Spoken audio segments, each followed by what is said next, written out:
Firstly, it's not just a piece of clothing. Each part represents something. These 5 buttons right here down the front represent the 5 pillars of Islam. Shahada, the Muslim profession of faith. Salat, prayers 5 times each day. Zakat, charity to benefit the poor and the needy.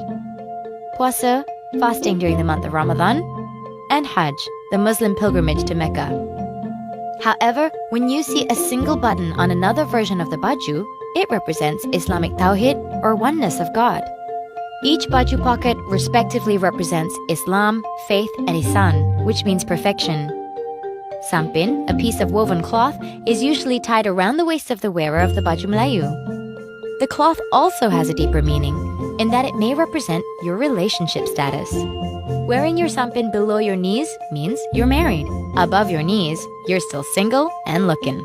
If you're already married and still wearing a short sampin, you might be looking for a second wife. So where does baju melayu come from? Let's take it back to 700 years ago. Back in the 15th century, Sultan Muhammad Shah, a royal member of the state of Malacca, had many philosophies on the topic of fashion.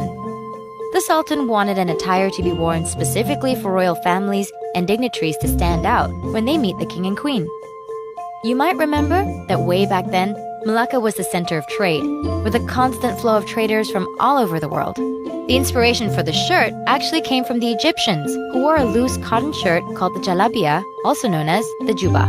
The bottom can be the traditional sarong, or pants which were a Turkish influence.